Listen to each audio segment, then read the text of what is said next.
Hey Shoujo fans, welcome to episode 25 of Shoujo Sundae. This week we'll be discussing episodes 11 and 12 of Blue Spring Ride. It's finale time. Let's dig in. 私の心がアラモード baby I'd make you more than happy けどゆっくりしようね Brain freeze ご注意できるかな Handle me 高すぎカロリー Sugar 以上甘い Feeling with you next to me baby おかわり Okay guys, so where we left off. So after the group study session was over, Futaba went back to Ko's house to find out what happened between him and Makita. Futaba learns that Ko's mother passed away and sees that as the reason why Ko changed so drastically. She starts crying and Ko comforts her until Tanaka-sensei shows up to his house, and we learn that Ko has a job and he proceeds to leave, which means Tanaka-sensei has to take Futaba home. He explains that he feels that maybe Ko resents him for not being more present when their mother was dying, and Futaba eventually does go home. She later goes to Makita to apologize for being pushy about what happened between her and Ko, to which Makita admits to being jealous of Futaba, and they confess that despite them both liking Ko, they actually love each other. And the episode ends with everyone surrounding Ko to get him to study more so that they can hang out together during summer break. Now let's get into episode 11, page 11. Here is our soft serve summary. We begin with a flashback of Ko learning about his mother's terminal lung cancer diagnosis. Ko tries his best to hide his feelings from his mother, but isn't doing it well. After he leaves, Ko's mom calls Tanaka-sensei to let him know that things aren't going well for her and that he needs to take care of Ko. We learn that Ko used to study a lot because his goal was to take care of his mom, and he didn't spend much time with her because of that. Meanwhile, his mom wanted to spend more quality time with him before they learned of her diagnosis. So he is still grieving lost time with his mom and has a negative association with studying because of that. Present day, the class rep gang meets in the library to study more. Ko pretends to go to the bathroom in order to bail on them, and Futaba gets mad and decides to go after him, but she ends up falling on another student and touches his dick by accident. So she runs away screaming as her friends go after her. Later on... Sorry. Okay. Later on, we see Futaba going to Ko's house, and Tanaka-sensei answers the door to say that Ko isn't there. And Futaba decides, through her conversation with Tanaka-sensei, to break into Ko's heart. So she finds him at the hangout place across town and tries to convince him that his mom wouldn't like the path that he's currently taking. Ko doesn't see the point in anything after his mom died and doesn't think that Futaba could possibly understand him. At that point, Futaba starts crying and hitting Ko, while Ko wants to get why everyone is trying so hard to be involved with his life. They end up falling down a hill together, and he then realizes that he wanted to receive permission to continue living again. The episode ends with Ko and Futaba crying and holding each other. Whew. All right. So, Giana. Nice job. Thank you. Do you have a theme? I kind of do. I've been so unconfident in my themes for this show, but what I have is grief is grueling and affects everyone differently. Oh, that's perfect. Oh, thank you. I said persistence is key. Oh, okay. Yeah. So I think we just spoke to different parts of the episode, but it all comes together. Yeah. Do you have sprinkle on top? I do. Interestingly enough, I have one thing for every segment this episode. Ooh, okay. So my sprinkle on top is that morale compares Ko to a cat. So I guess it's not Futaba who is Sock, but it's Ko. Interesting. Yeah, and maybe that white paw was the... Did I say this in an earlier episode, that white paw is like the shred of like his old self that is still there, and the darkness enshrouds him? Yeah, you did. It makes sense, because he doesn't take care of himself either. No. Because I think he said something along those lines, like caring for somebody is more trouble. Yeah, caring for things brings a lot of trouble. Yeah, and I think that includes himself. So yeah, it makes sense. Yeah, that's all I got. Yeah, I just had another quote. I said from Futaba, if you just open the door right beside you, there's a place in the light. Oh, yeah. Yeah, Futaba So is very poetic. poetic. Yeah, she's been very poetic in these final episodes. Yeah, she's like I whenever she thinks of Sarasa. Yes. Oh my god. The poetry just comes out. Let's not do that though. I feel like I was a little bit more like a higher level of poetic. Oh, but yeah. yes. No, I was sophistication.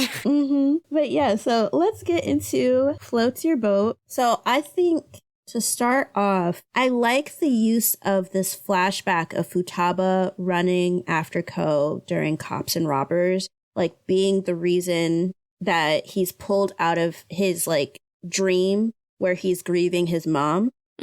So I just like the use of it. I'm just like, oh, okay, yeah. She's bringing in the light. She's running towards him to be positive. Yeah, like here is a person concerned for him, bringing love and care. And he notices it. Like, even though he's losing that from his mother. Yeah. Right. And it's like he subconsciously gets that, and even it plays out in his head. So I like that part. I would say his group, I like the fact that, you know, his group of friends are trying to make sure that he studies. Yeah, I actually kind of put that in Banana Split because I didn't know whether or not to put it in Floats Your Boat or Banana Split just because of the way Ko is so like aloof and lax that it kind of looks like he doesn't care that they're doing so much for him, but at the same time they're just a bunch of real ones. Right. I feel like it being Floats Your Boat is just more on their part and less on his. Yeah. So them putting in that effort to do that, I thought that was great. Yeah, they like prepare study guides, and Futaba goes all the way to his house to try and talk to him despite like him running away, you know? It's just nice. Right, because it's like, I would tell you right now, I wouldn't do that. Right. I'd be like, okay, guess you're busy. Right, because it's like, let me tell you something. If I went as far as to create a study guide for you and you pretend to go to the bathroom and you're just bailing, I'm going to be hot, as in mad. Me too. Yeah, I'm going to be mad. I'm gonna be hot as this fudge. Yeah. The hottest of Fudge, like that level of mad. Yeah. There would need to be groveling in order for shit to just be okay. But, you know, I'm glad that they are so kind and understanding. I would say especially Morale and Kominato, because they don't know like what's going on. And they're still they're just doing it blind. Right, doing it blind. I would just say also her accident, hilarious. Yes, her little slip up. And I love how in the anime, like when she basically touches his dick, right? Like I'm assuming that's what she did. I don't. Right. They heavily implied that. It's heavily implied. They put self-reflection on it. And I was just like, you know what? Okay, but yeah, it was so funny because it's just like she clearly didn't mean it, and like she went and she fell on you, and like that was an accident. Like who would want to just randomly touch a guy's dick? Like she doesn't know you from Adam. Do you even wash it? Like come on. Oh no. Okay, like okay, I'm getting too realistic, but still, like you know. It was just so funny. So it was just like, okay, girl, like, it's interesting. I feel like it's foreshadowing, although we don't get to see the foreshadow. It's probably like a manga thing. But I thought that was funny. Yeah. Oh, and the fact that Makita and Futaba didn't tell Kominato and Morale that Ko's mom passed away. Right. At least there was no dancing around something. It was just them genuinely keeping that private part of Ko's life to themselves. And it sort of reminded me, although Tanaka-sensei blew it a little bit by talking about Ko when he was younger, but saying that in our last Shoujo Sundae episode, when we talked about Tanaka-sensei telling Makita that Ko's midterms is private information. So I feel like it's similar in that regard, except that they didn't even allude to it to make Kominato and Morale curious to know like why. Yeah, no, absolutely. I realize there is another thing I could put in Floats Your Boat and like take it, because we already talked about my Banana Split, and this was like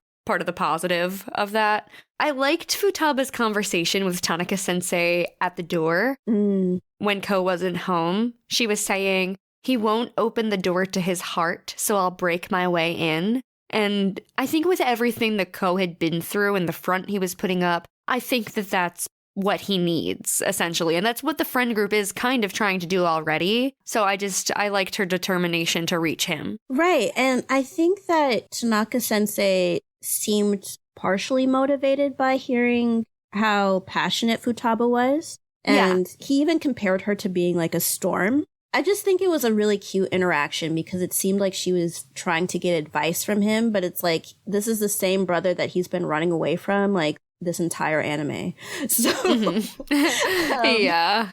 Don't know how much he could really help in breaking into his heart because, like, he low-key has been trying, but it hasn't been working. But I'm glad that they were able to just have that moment between them.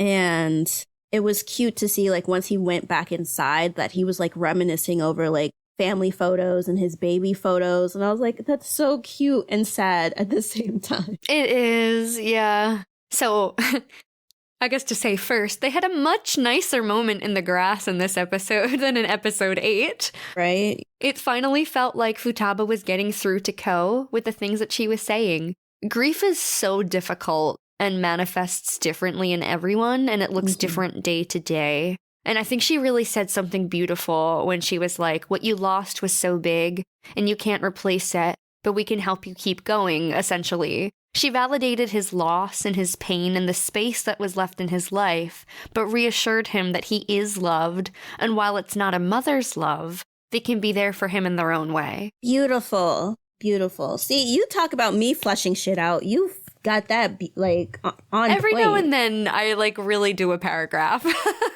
Yeah, no, it was beautiful. It's like, I thought it was very beautiful, like, what she said, that, you know, he could find other things. It won't entirely fill that void, but he can find other things, like, to do to, like, make him want to keep going. I think that just reminds me, I think my dad says this to me, like, when I'm, like, in the middle of depression or something, or I'm, like, super depressed about whatever. He'll just be like, when there's life, there's hope, right?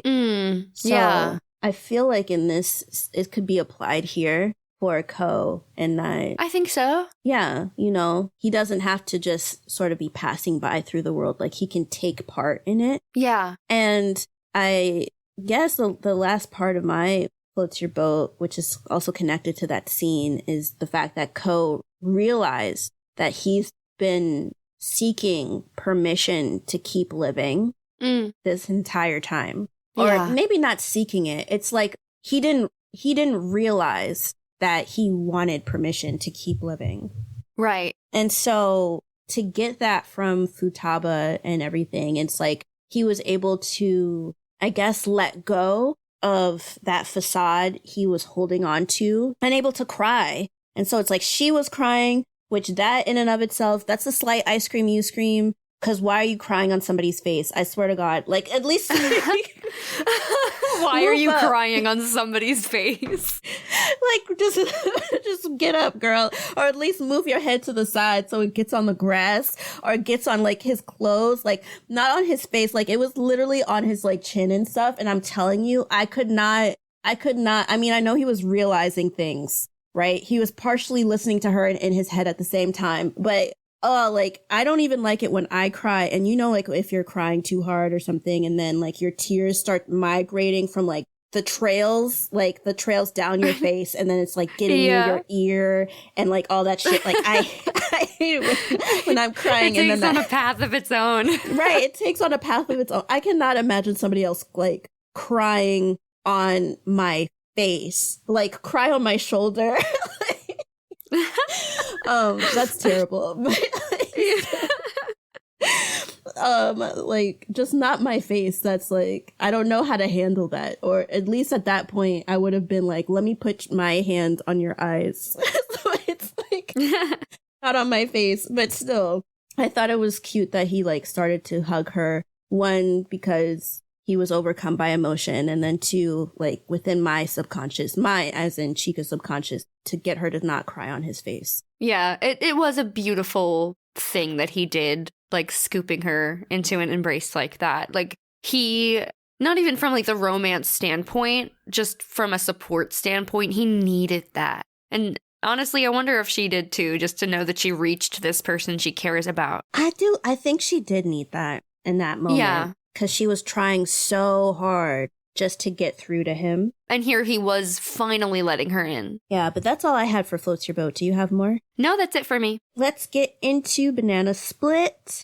We already talked about mine, so I'm good. I don't know if you have any. I think mine is about Ko's feelings on being unable to start again. Okay. I was banana split about it because I understood where he was coming from a grief standpoint. Because it's just kind of like, grief can be so heavy that sometimes you're just sort of going through the motions. And I feel like that's what Ko was doing, basically. Going through the motions, but in doing so, it's not as if you're really present, right? So that's why he had like shitty grades. That's why wasn't trying to be around people. And so in that moment, I understood it because it's hard. Like, I think certain things happen to people and then you just don't know. Like, even though the world moves on, that doesn't mean that you move on too. Yeah. And so I got that, but I couldn't put that in Floats Your Boat. So I put in Banana Split. Okay. If anything, Banana Split, because if I had to say, I understood it. So I guess Floats Your Boat because I understood it, but I Scream You Scream because of the way he went about things. Yeah, no, that's entirely valid. Yeah, I'm 100% with you on that. Do you have Rocky Road? I do. I have a rocky road. Okay, same. Probably safe to say for both of us that it was Ko's very sad flashback. Yeah. Like, we're seeing a young boy experience something traumatic. Hearing his brother's voice on the answering machine and immediately thinking about the day they split for the divorce and him asking Ko to take care of mom was a lot. Like, he completely breaks down and sobs, and I was so sad for him in that moment. Yeah, I mean, he even had a flashback within the flashback. Right, it was flashbackception, and it was really sad all around. Right, of Tanaka-sensei saying to take care of mom, and then he's hearing from his brother, and it's just like, he's not only apologizing for not spending more time with his mom when she wanted to spend time with him, but also apologizing because she's going to die. And so he doesn't feel as if he took care of her because of that. Right. Like, he put the burden on himself to notice the signs. And he didn't have to do that. It wasn't his responsibility. He was a kid. Yeah. So it was just heartbreaking just to see just how shattered he was. And I feel like I've gone through that before as well, right? And like, the thing is, it's really hard to be grieving and then you're just on the phone, because then just like full out sobbing on the phone. Like at one point you just feel like, I gotta not hold things to my face. And then it's like you're trying to pull yourself together because the person on the phone obviously isn't near you. So it's not like they can do anything to help in that moment I mean, they can talk to you, but in a sense, like you feel bad because even if you're crying or whatever on the phone, you know that the person who's talking to you wants you to feel better so that they feel better about the fact that they aren't physically there. Mm-hmm. So even in that moment, I understood Ko not answering the phone at that point. Yeah. And holding onto his mom's shawl. Jesus. That was, yeah. Oh my gosh. Yeah. So, hot fudge. Yes, I have 2 hot fudge points, actually. Ooh, okay. I have one lengthy rant to go on. Is that okay? That's perfectly fine. You know me. I'm here prime for time. Yeah. Yeah. All right.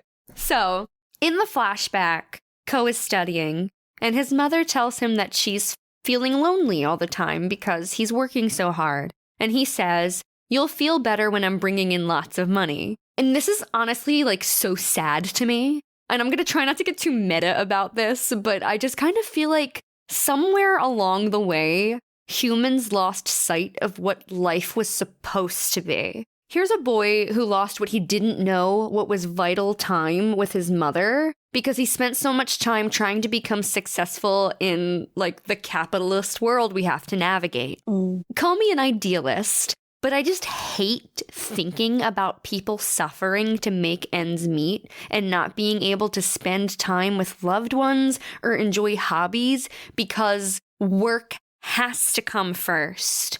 I just don't think that's how life should be spent. Like the one and only life a person has. It kind of made me think back to Whisper of the Heart when Grandpa Nishi and his friends all joined in Seiji and Shizuku singing Country Roads. And all I could think was that this here is what life is all about, sharing these moments of joy with wonderful people. And Ko's mother's reply to her son was, the time I spend eating and watching TV with you is more important. And I agree. Anyway, this scene got to me. It just made me very ranty. No, I feel like I understood that. I think in part in reaction to what you would say. I don't mean to get on somebody that died, okay? But like, I feel like in that moment, instead of talking about how she wanted to spend quality time, she could say that, but I think what was more important for her was to say that, like, you're my child. You don't need to worry about taking care of me at this point. Yeah, I guess she could have, taken real authority there because she had the power to do so. I mean, studying is important, but he made it as his goal, like, I have to be the man of the house, right? And I might be inferring a lot from this, but I have to be the man of the house. Since my dad's not taking care of you, I have to take care of you. I need to get smart and be able to pay bills and stuff like that. And it's like, because of the fact that he's still her child, I don't feel like he needed to step up in that way. He doesn't have to be the man of the house. He can still be like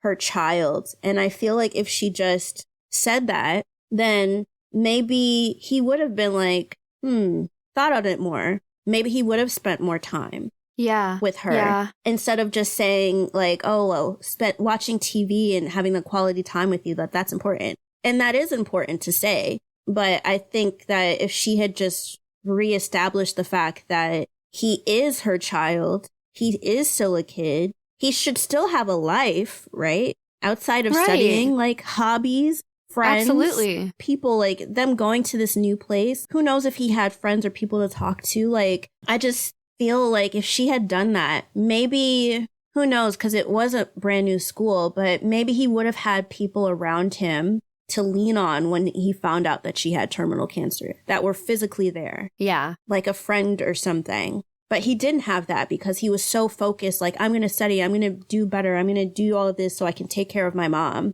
And then that's just gone, which just brings me back to like what I had said in our last Shoujo Sundae episode, is that I wish that she brought the dad into this. I'll never understand her allowing the doctor to tell him that she had terminal cancer and that she only had a few months to live. And she didn't make sure that somebody was physically like there. On top of that, even when he found that out, right, and he was like staying by her, she was just like, oh, well, you know what? Like, you should go home.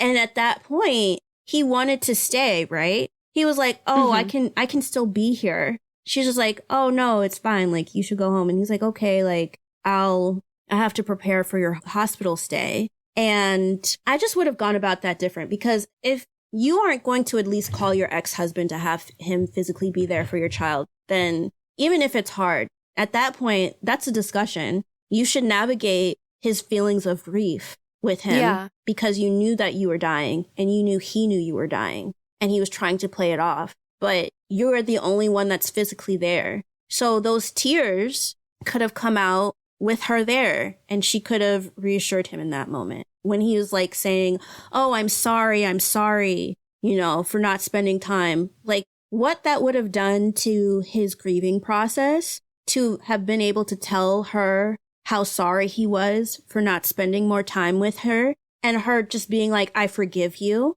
Yeah, there would have been some sense of closure, and that's such an important thing. Yeah. And instead, it was just like, she allowed him to like sort of posture and act like, oh, it's a hernia or something. And then tells his brother to be there and it's just like, why would you put that? I'm not to go over her own grief. I'm sure she had her own grief of like, oh, I had this life to live. What if I wanted to do all these things and I can't do it? But, she's still a mom. And it's like, if I was a mom, I don't have plans on it, but if hypothetically, if I was a mom, I got cancer and I was not with the dad, if I didn't, because I would have called whoever my ex-husband was, but still, if no one else was there, I would be like, let's navigate these feelings together. If any, on top of that, like you said in our last episode, let's get a grief counselor. Yes. Oh my gosh. It would have done wonders for this family, like through the hospice process and post her passing away. Yeah. Just to preemptively get a grief counselor. It could work for everybody in the family. It could work for her because she knows she's leaving. It could work for her kids, because she's telling Tanaka-sensei to go look out for Ko as if Tanaka-sensei doesn't have his own feelings of grief. Right. I just feel like they could have gone about it differently. I don't mean to come for somebody who ended up passing away in this anime, but still. Of course, yeah. Just stuff to think about. So, Ko reiterates to Futaba in this episode that a girl shouldn't go downtown alone. And hear me out. Instead of policing women's actions, maybe people should be taught not to assault women instead. Right. Why is it only that men are allowed to have the freedom of safety and to go wherever they please whenever, and women are just supposed to have curfews and chaperones? Right. Like, does she need to be inherently afraid of the world? Like, no. Right. No. It's so frustrating. That's like a societal thing. Right. It wasn't as if it was like 1 o'clock in the morning. It was like literally people are still out and about. If somebody was going to try to assault Futaba, there are enough people that are out and about that she could scream and at least somebody would call the police. Hopefully. Right. Hopefully. Or someone might do something. Or then even if they don't do something, attention will be brought to her, and then whoever is trying to do whatever to her would run off. Mm-hmm. But yeah, on top of that, it's just like him telling her, oh, you shouldn't come over here or whatever. It's just like, maybe you shouldn't have fucking bailed then. Yeah. God. Ugh. Like, you left. How are you chiding somebody? And it's like, you lack decorum. Like, you didn't. She wouldn't be there if you didn't fucking leave. Like, or at least tell people, hey, sorry, something came up, gotta go. Like, yeah. Okay. Yeah, that's it for me. Let's get into I Scream, You Scream. So I already touched partially on that within Hot Fudge, that I felt that the mom should have called the dad. Yeah. And I also talked about how Ko didn't have to bail the way that he did.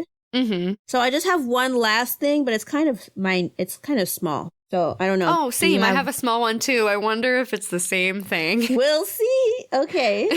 When they fall down the hill. Okay. Yep. It's the same thing. Yeah, there we go. At least twins see eye to eye. They fall down the hill, and then he says, like, well, he doesn't say it, but he was just like, oh, she's heavy. Oh, my God. I fucking hate. I hate. Oh Capital my God. H. I hate it. Like, she was literally crying and hitting you because you refused to open up to her. And she went out of her way to find you. Okay? Went to your house, went to your hangout to find you. And you fall. And you're talking about she's heavy. Bitch, fuck you. Why don't you start like lifting weights? Okay? Do something, because I bet she's not even fucking heavy. You're just she's asshole. Like maybe 110 pounds. Like, she's not heavy. Like, yeah. You're right. Like, what a stupid comment to ruin their personal moment. For her to just be to go out of her way for somebody, and it's just like, you're cheap, you're ugly, who would fall for you? You're heavy. Oh, her legs are too thick. Her legs are thicker than my. I swear to God, I could not. I cannot. Yeah. Oh gosh, y'all. That makes it. I was so mad. I was like, I'm surprised I didn't put it in Hot Fudge, but it is what it is. Right. No, I was really mad too. Yeah, but that's the last thing that I have for I Scream, You Scream. Yeah, that's all I had too. Okay. So let's get into the finale, the last episode. Okay. Yay. Here's our... Sorry.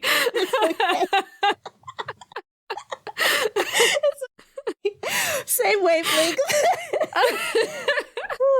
Okay. Here is our soft serve summary for episode 12, page 12. Futaba and Ko are hugging. She smells his neck and and tries to lean back, but Ko stops her because he's still crying. They do let go of each other, and Futaba is overwhelmed by the urge of wanting to see his face after he's crying, but also feeling special that he cried in front of her in the first place. She tries to summon the courage to confess to him, but her stomach growls, ruining the mood. And Ko says that they should go out to get something to eat. But Futaba stops him since Tanaka-sensei is still at Ko's house, and she believes that he is cooking for Ko. So she tells Ko about that, and she also lets him know that Tanaka-sensei feels guilty for not being there for Ko when he needed him most. Ko says that he doesn't see it that way, and Futaba tells him that he should actually tell Tanaka-sensei that. So they end up walking home together, and before splitting off, Ko thanks her, and they stare at the stars before proceeding, like I said, to go home. So when Ko gets home, he decides that he's going to eat dinner with his brother and, surprisingly, his dad. Lo and behold, Tanaka-sensei starts crying because he has wanted to eat dinner with his family for a really long time. Ko brings up the fact that he felt as if it wasn't right for him to be able to have moments like this with his family because his mom couldn't do that anymore, to which his dad said that his mother was never that petty. And then Ko brings up the fact that they have different last names and that he could possibly change it back to Tanaka, but he's sort of unsure. And his dad says that he can change it back when he has his feelings sorted out because regardless of what their names are, they're still family. The next day, Futaba is nervous on how she's going to start interacting with Ko now. And Ko, who shows up to class, also seems out of sorts on how to interact with her as well. Kominato gives Ko a hard time for standing them up at the library the other day, so Ko says that he can meet with them today to show his sincerity, and they're all very excited by that. We then proceed to get a montage of the class rep gang studying all together at different times and places, and Ko ends up scoring higher than all of them, and none of them have to do summer classes, which they celebrate. While they are looking at test results, Futaba sees the guy that she fell on the other day and gets embarrassed while the guy walks away and says that she's a pervert. And she distracts everyone from this by talking about summer break. So when school ends, Makita and Futaba run to capture Ko before he can leave the school.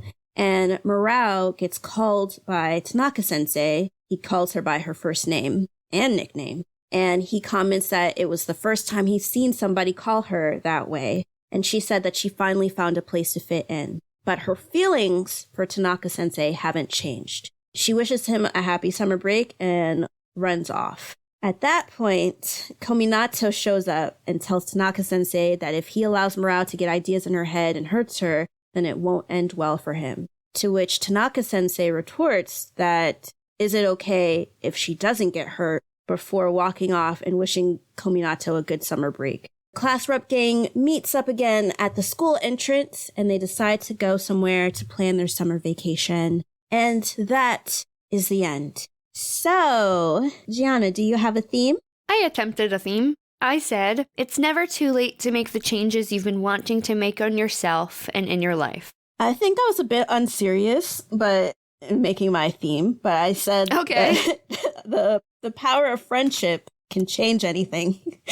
Oh, that's cute. That's cute. That's very anime for sure. Right? Do you have a sprinkle on top? I do not. Do you? I don't either. Oops. Sorry, y'all. Maybe next time. Yeah. But let's get into Floats Your Boat. So, I just thought it was funny that she smelled his neck again. like, what is it about his neck? Yeah, like specifically his neck. It's a lot. Yeah, I'm just like, does he scrub it well? Does he rub cologne I don't there? know. Like, hey, maybe that's her thing. Like, we don't know. Oh, yeah, maybe that's her thing. You know, maybe if they get together eventually, that she's going to be leaving Hickeys all the time because that's her favorite spot. I don't know, maybe. Right. Maybe that's what we'll learn in the manga retrospective. Right, yeah. I actually have quite a bit of floats your boat for this episode for once. I'll let you take the lead. Okay, my first one was just me reacting to a few things that happened at the very beginning of the episode, just kind of as it went on. So, as Futaba starts to back out of their embrace, he pulls her back in. And, like, firstly, my brain went, ooh, damn, take initiative. But, like, also, it was just really sweet that he just wanted to be held and comforted by her. Like, my brain just went to a funny spot. But, you know, it was really sweet that he was like, no, let me be vulnerable with you in this moment. And he was, like, kind of shy about having been crying and stuff. So it was just a very sweet, genuine moment between them. I really like that. I also wish that at that moment, like, when he said, like, he didn't want to let go, I wish that she sort of re-hugged him, because it looked like she just had her hands on his chest as if to push him away. And it's just like, no, wrap your arms around him again. Like, yes. No, hug him back. Yeah. In that same scene, he does open right up to her and give her a real compliment, saying that her expression as she ran towards him was amazing. And she thought he was making fun of her, but he was like smiling at her and saying, no, he wasn't. That's his own fault too, to be honest. Right. To be fair, yeah, that's definitely his bad. Yeah, because he loves to play mixed signals, but I'm glad that he was serious and that he told her that he was serious, because he could have, like, taken that away from her, and he didn't. Yes, yes. There was also some more Futaba poetry in this scene that made my heart kind of flutter. She's looking at Ko's tear-stained eyes and thinks to herself, in the light of the moon, Ko's eyelashes are sparkling. And that was so poetic. Yeah, it was so cute. And it's just like, damn, like, why couldn't you confess? Oh my God, right? Couldn't there, there was so much potential for romance, y'all. Like, come on. But because, I mean, literally, like, she's thinking to herself, is this the kind of atmosphere where you should confess your feelings? And we have the emotional piano in the background, and she's blushing, and he's looking at her, and she's grappling with whether or not to speak up and fidgeting. Just all the shoujo tension was feeding my soul. It was just incredibly funny that her stomach growled, and that's the thing that ruined it. I would definitely be embarrassed if I were her, because it's like, you don't have any control over that, and your body made a weird noise. Yeah, I just, because, like, it's just, her stomach just ruined the mood. It's like, she took so long. I was like, girl, just spit it out. Just spit it out. Like, I was like I'm yelling at my computer. Say it loud! Vampire! I'm gonna let go of that joke eventually, but still. It's a good one, though. It's always applicable. After they part ways and they're walking home, they're both thinking about each other. And I love the animation choice, where they're both looking up at the night sky, and the background changes entirely to just the stars above. And it cuts to look like they're standing back to back, gazing up at the stars, thinking of one another. Just, mwah, chef's kiss, beautiful. I thought that this entire sequence was a great start to a final episode. Yeah, it's just so nice. Yeah. Sorry, I'm like, I just got caught up in what you said. Just like thinking about the stars. Yeah, me too. I was like picturing it. Although the next day, Futaba and Ko not knowing how to act in front of each other after their intimate conversation and embrace on the grass was really precious. I thought that shy Ko was so cute. A very cute version of Ko. It just reminded me of flashback Ko, of like back when they liked each other. Yeah. And I was just like, oh, look at that. And like, she said that he was docile and cute. Mm-hmm. And I was just like, banana split, because girl, docile? Let's not. Right. But yeah. Let's not rewrite history. But cute. Let's not go back to that. Yeah. Yes, I will give you that. Also, Ko taking the initiative to tell his friends that he was free to study that day, and then just beating their scores on the exam. Like, that was great. It was just nice to see that growth. I just think, one, I was really happy that they decided to do that. Like, they were so excited that he said that he would study with them. And I was just like, y'all are great people. Because they like really I said, no, like, you have to grovel. That side, no, grovel. Move mountains. Move mountains, okay? I want food. I want consideration. I want an IOU card. I want things because me giving you my time and you running away and then you didn't even get back to me. Like, what if we thought something happened to you? No. So right. They're better than me but anyway, I thought it was cute that they got together and then they were all like so dedicated to studying. And honestly, I'm not surprised that he got a higher score because he was in advanced classes. Like, that's what I thought too. Like, he just needed to get back into studying and then he would just excel. Yeah. Also, like when they were looking at the scores and Futaba makes eye contact with the orange-haired boy she accidentally groped. Like, he just like freezes up and calls her a pervert and runs away. I thought that was very silly. Just a very funny moment. It was so funny, but it was, like I said before, I know I was being too realistic, but I'm telling you, girl, like, nobody's just randomly gonna grab a dick. No one's just gonna do that. That's just not in somebody's MO. She doesn't even know who you are. And so it's just kind of like to go as far as calling her a pervert when it was clearly an accident. It's just like, yeah, come on, fam. You know that's not true. And then Ko was a little bit, I don't know if he was going to be jealous or he's just like noting like, who is she looking at or whatever. Right, like something happened here. I'm not sure what. Yeah. I wonder if he'll investigate the way that Futaba was just like, what happened between you and Makita? Like, right.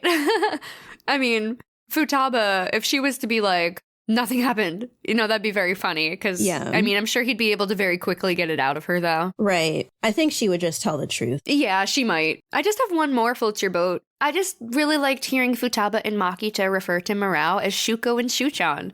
It's just very nice to see that they're on a first name basis now and that their friendship has grown and Morao's smiling more. Yeah, I feel like I'm so glad that she said she found her place. Yeah. And it's nice that they just, with their persistence, they like made her be a part of like this team and they were like together and everything. And I love that she's able to just be neutral and not like Ko either. So it's just like, at least you have one friendship where it's like, okay, this is not going to infringe on boundaries or hurt my feelings in some way. Like, she's safe in that sense. But yeah. Unless it got muddy between Futaba and Makita and then like they would both be going to Morao to talk about the other, that would be really bad. That would be really hard. Mm-hmm. Yeah. But yeah, I'm glad that they were able to like develop that bond between them. And it was also very cute when they both caught Ko and were like giggling about it. Yeah. Yeah, that was sweet. But that's all I have for Floats Your Boat. Okay. Do you have any banana split? I actually do not. I had a banana split. Okay. It is about Ko and his dad. Okay, guys. So this entire anime, I thought that Ko lived in his family home by himself and that his brother was just coming to visit. Yeah. And so to find out, I guess they all like live with each other, or at least Ko lives with his dad. And I was just like, what the fuck? Like, yeah, I'm still confused about that. So, because the way he was so sparse, I was just like, where is your father? If he's been here the whole time, like, where is evidence that he's been here? Like, I really thought he was living on his own, you know? I was wondering if he was just, like, funding it. I don't know. Right, yeah, that's what I thought for, like, ages. I just thought, maybe his dad felt guilty, and so he just sends money every month, and that covers shit. That's the impression I was getting. I don't know. That's what I got, too. I would never have thought, the way that they did the anime, I never would have thought that he lived with his dad. Me neither. But yeah, banana split, because I was just like, what the fuck? Like, Yeah. Okay. Do you have any Rocky Road? I do. Okay. So I actually found myself tearing up when Tanaka-sensei was finishing up cooking in the kitchen and thought his dad walked in, but it was actually Ko saying he had to join him and his father for dinner. I know how much it meant to Tanaka to share a meal with his brother. And then their dad was there too, to finally eat like a family. And then Tanaka-sensei starts crying, and that made me cry more, like, the very second that they sit down to eat, because he had been waiting for this day for so long. I was so happy for him in that moment. Yeah, I was happy for him that it finally happened, and, you know, he'd been trying so hard for Ko to finally stop evading him. It was just nice to see him be able to be honest with his emotions. I wish the dad gave him a tissue. Like, I don't know. Oh, right. Like something a little, you like know. a pat on the back or something, damn. Like, right. But yeah, it was so sweet to see that. And I would just, like, Rocky Road for me was like, he admitted to Futaba that, not admitted, but I guess he thought to himself, I don't know if he admitted that he needed permission to keep going or whatever, but for him to admit that to his family, that felt like a big change. Just because it's like, okay, yes, you had this conversation with Futaba, but like now, not only are you not avoiding your family, now you're even talking about your feelings and stuff. And so I was just like, oh, that's a big change, but I was proud of him. And then also just sad because like I understood him feeling like, oh, is it even okay for me to do these things because mom can't do them? Yeah, I had that in Rocky Road too. It was just heartbreaking. Heartbreaking for him to say that. And like, you could tell that on an emotional level, like that hit Tanaka-sensei, like, oh, damn. Like, yeah. And then the dad, I'll give him this because like normally it's just sort of like shitting on him because it's just like, what the fuck were you doing? What were you doing that I didn't know that you lived with your child until the finale? Yeah. Even so, him saying that, like, even if our last names differ, it doesn't change the fact that we're family. I thought that was really nice. Yeah, that was very sweet. And to be honest, like, maybe it's just me, but, like, I would kind of understand if he just doesn't change it back, to be honest, for his mom. Because his mom got divorced. And so his mom went back to her maiden name. And so it's like, I would get that from a standpoint of, well, that I want to still be connected to her. And this was her maiden name was the last name she had. Yeah. But I mean, if he wants to change it, it's fine. It's just, I mean, unless he like started work, I would, if anything, I would just kind of keep it until the end of high school and then change it if he really wanted to change it. Because everybody's right, like that would give him some time to think about it and process everything. Yeah, and everybody got used to calling him Mabuchi. So then it's just like, oh, now you're Tanaka again? Like, yeah. But yeah, so that's all I had for Rocky Road. Do you have any hot fudge? I do. I actually only have one hot fudge and no ice cream you scream because I was mad. Ooh, okay. Okay. So this episode took such a weird turn. It did. When Tanaka-sensei stops Morale on the stairs and she reiterates her feelings for him. She's like, don't think you've shaken off one annoyance. And he says, I don't see you as an annoyance. And I'm watching this and I'm writing this as I'm reacting. I'm like, what does that mean? Is he going to date a student? And then Kominato comes by. He's like, if you put ideas into Morale's head and then hurt her, you'll pay for it. Which, threats aside, why are you condoning this at all under any circumstances? Right. And then Tanaka-sensei says, so you don't mind if it ends in a way that doesn't hurt her. And I'm so upset. Tanaka-sensei was perfect up until this point.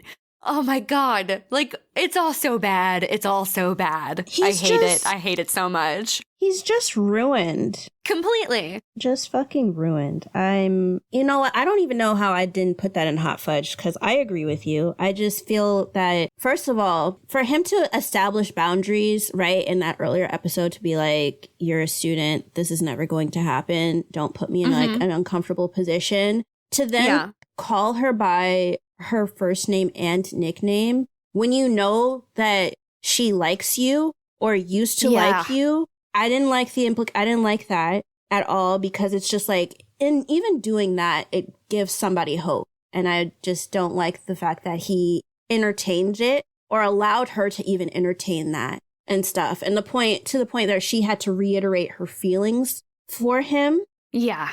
And I'm just like, fuck. And then Kominato coming by, I can't believe that he said like, oh, well, you're okay with it if she doesn't get hurt. And I'm just like, what the fuck are you implying, predator? Like, you were just so great. You literally said no. And so and the thing about it for me is that you dating a student, right? An adolescent, like, what's to say you won't, like, him and Morale, let's say they get together. What's to say that he won't just screw another student if he can screw her? Like, where's the boundaries? Where's the morals? Where's the rules? Like, what the fuck? Like, why would he even entertain that? You know, because Kominato was coming from a very good place and a very realistic place, because it's just like even calling her by her nickname. It's just like, that's too much. Yeah. Ugh. Yeah. I'm so disappointed because the first episode we recorded a Blue Spring Ride. I'm like, I have a crush on Tanaka-sensei. He likes cats. He seems like cute and quirky. Now he likes children. Like, fuck that. Right. No. Jesus Christ. Gross. Yeah. But that's it for me. I have one ice cream you scream.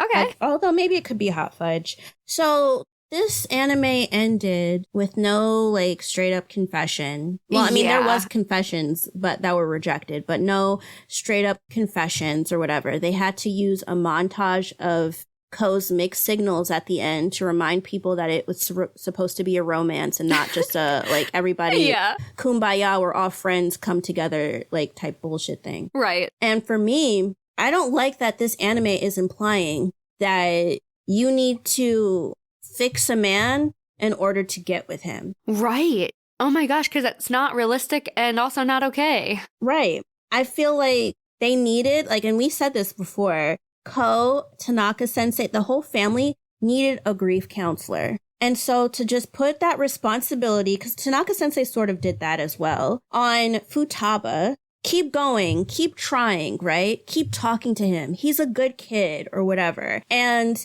he wasn't even nice the whole fucking time. He was mean in a way that has nothing to do with his mom dying and him watching his mom die. He was so mean to this girl. And so the perception for me of like, you just have to keep going. You have to be persistent and then you'll get the man that you want. You can change him. You can't fucking change anybody. Guys, newsflash. If you think that you need to change somebody in order to be with them, you don't need to be with them at all. Yeah. You should just be with whoever it is and they don't have things about them that you want them to change. Because you can't expect that. Like, no, it's like, are you actually in love with that person? Or is it the idea of being with a different version of that person? Like, if you're not in love with them for who they are, then you're not really in love with that person. Right. And I feel like this could also apply to not just Futaba, but also Makita.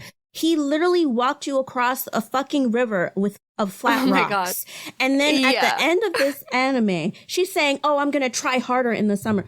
You don't even have, like, what do you like about this person outside of that event? What about him is attractive to you? Is it him leaving you guys, like bailing on you guys, right? Is it him running away? Is it him? The fact that, first of all, why is it not a red flag for Makita that this person that you like is saying all this negative shit about your friend? Yeah, I was just going to say that. Like, you're watching him say, oh, she's not even a girl and stuff in front of her and just like generally treating her like shit. She literally watched him wipe lip gloss off of her face. How can like anybody that would do that and to do that and say, oh, it doesn't suit you? Yeah. Like, if I was Makita, I would be telling Futaba to run. Like, I wouldn't be crushing on him. I would be like, get away from him. Like, he's already hurting you and he's only going to keep hurting you. It's mixed signals. It's the fact that he won't even allow her.